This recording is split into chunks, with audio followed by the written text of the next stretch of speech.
All right, here we are for part two of our conceptual portrait. As we practice this, you can um, kind of input your own images if you want, or you can continue using some of the ones that I'm sharing with you. This is where we left off from part one. We have a threshold layer, which I have hidden now. If I turn this on, you'll see that it doesn't show the effects that I want any longer. So I'm going to take these two layers and I want to merge them together. So I'm going to take those and I shift selected each of them and I right clicked and I'm going to go to merge layers, and that's going to bring those two together. So that kind of helps simplify things there. This image right here, this reference image, is no longer needed. I can take this one out and just delete it. Okay. Now what I'm going to do is start to bring in some other images, and I'm going to do that a different way this time. I'm going to go to File, Open, and let's see, here we go. I'm going to go to my downloads folder, and I have this Raven image here that I have shared with you. I'm going to open this, and what I want to do here, I'm going to zoom in, Control plus to zoom in on this image. It's not the best image, but we'll see how well it can, Photoshop can select this. So I'm going to go to my object selection tool. Remember, any of these tools that have these little boxes or these little triangles at the corner, if you hold select on those, you'll see other tools below them. So I'm going to go to this tool, object selection tool, and I'm going to select this. And it looks like it did it pretty well. It's gotten so much better over the years. So now that I have that selected, I'm going to use my move tool here. And with these little ants marching around my Raven, I'm going to take this and I'm going to move this alone. I'm clicking on it and dragging it up to my first tab. I'm going to drop it, still holding, and I'm going to drop it right here. Oh, it's so tiny. So what I'm going to do is expand this using these. I want to make it look like it's perched like right here. I also want to make it look like it is behind the girl here. So I'm going to take this and drag this layer below. See a little blue bar? I'm going to drag it below the girl. So now it's behind. And what I want to do is make it look like maybe it's perched on like the mountainside here. So what I want to do is create a layer mask. So I'm going to take this option down here, layer mask, and I'm going to select it while I have the Raven layer selected. And it creates this guy right here. And a layer mask works with a brush and black and white paint. So I want to be able to see where the kind of mountain range is. So on this layer, I want to lower the opacity and drop it down a little bit so I can see through. And I placed it pretty well. Maybe I'll lower it just a little bit more. And what I want to do is basically get rid of the tail right here.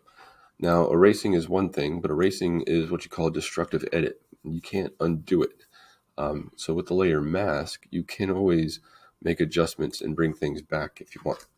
So I'm going to use my brush tool here, and I've got different brush parameters. I like to use a soft brush when I'm doing a layer mask. For most case, the opacity is set to 100, and I'm going to use the brackets again and change my brush size, make it a little bit larger. And you can also change your brush size here as well. And with the black paint, I'm going to zoom in here, and I want to paint right along the edge. Notice that it's getting kind of blurry right there. I'm going to come back and fix that. But I want to take out the feathers and brush that away. So I no longer see those. Change my brush size here and get a little bit more detail. Go around the talons and edit away that tail. Okay, so that'll make it kind of look like a giant raven on the horizon. So I went too far with this part right here. It kind of faded the tail out. So what I'm going to do is switch from black to white, hit that little arrow, and with my brush, I'm going to brush over the tail and bring that back. So it's a good thing about the layer mask is that you can always bring things back really easily and kind of customize what you want. So I've done that. So now I like the way this looks. What I want to do, and it's kind of okay. I like it being kind of transparent too. I kind of like that effect. But with that layer selected and this image selected, so this is my layer mask. Make sure if you're doing a black and white painting, you do it on that layer. But if I want to do some image adjustments, I'm going to click on this. And what I want to do is take this layer. I'm going to go to image adjustments. And let's see, got some different options you can play around with. I'm going to choose invert and make it white, something kind of interesting and different. So play around with that. You can make it as opaque or as transparent as you want. I kind of like this ghostly raven image in the background. I think it's kind of cool. And I can also see now more places where I can adjust and make some edits around the feet. So I'm going to go back to my layer mask. I'm going to zoom in here, and with the black, I'm going to use a small brush, and I'm going to start to brush away these things around the feet where it looks a little fuzzy, right? So I'm going to edit some of these things. I'm going to get really close now to the edge of that mountain range and kind of make some adjustments here. So I don't have fuzzy raven feet showing up on my image. And continue these edits, and once I'm done touching these up, we'll come right back. Okay, back now, and I've touched up the feet here on the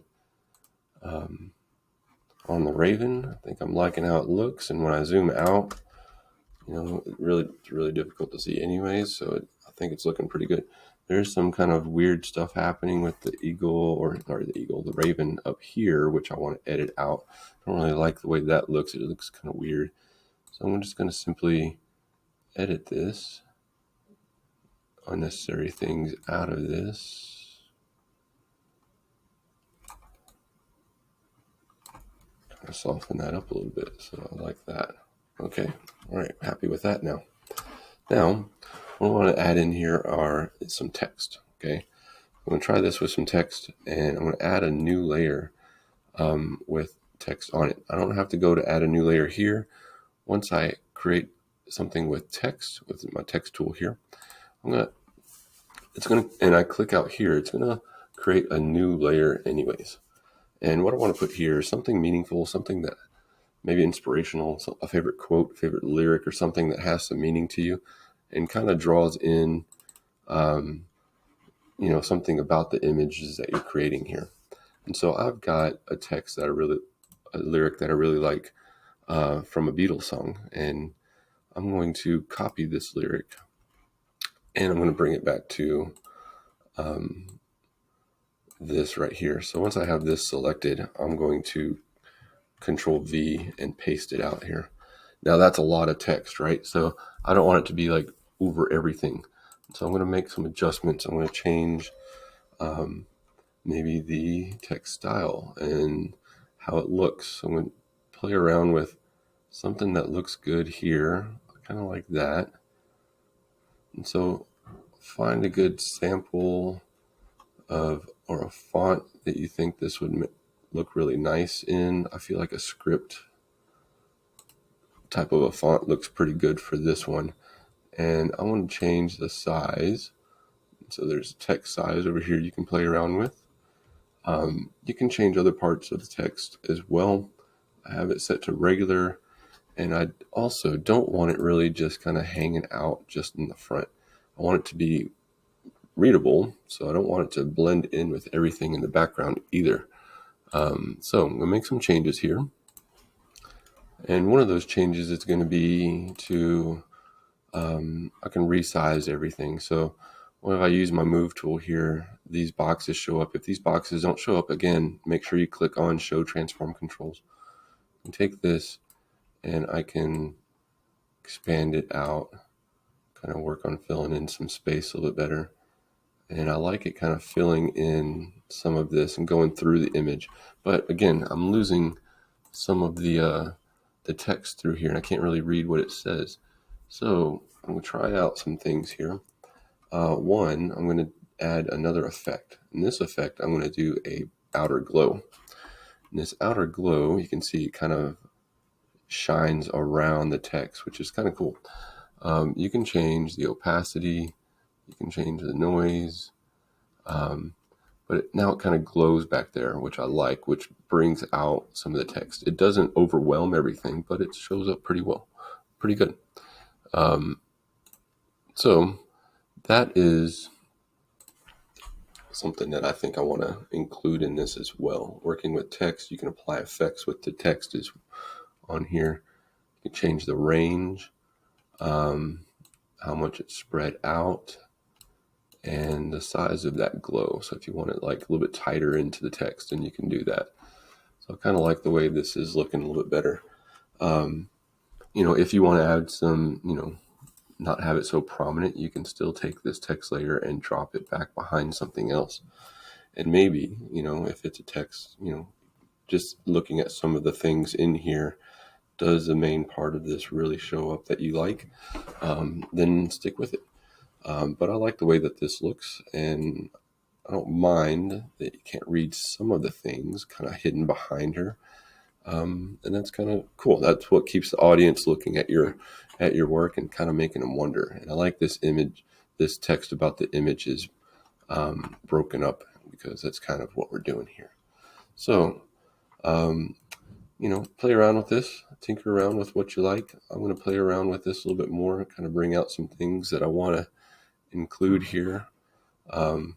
This is one bird option that I have. There's other bird options in there as well that you can play around with. But this is pretty much done now. And it's a good conceptual portrait. It makes people wonder, like there's some meaning behind this because it kind of belongs to her. And this also kind of has some meaning. And the text also kind of brings some things in as well. So this is, I really like ravens. That's why it's on there. So it's kind of funny that I turned it white though, like a dove. But anyways, this is a pretty good start to creating conceptual portraits, combining images, getting some use out of a lot of these Photoshop tools. And I'm interested in seeing what you got. So we'll see you next time, and have fun with this.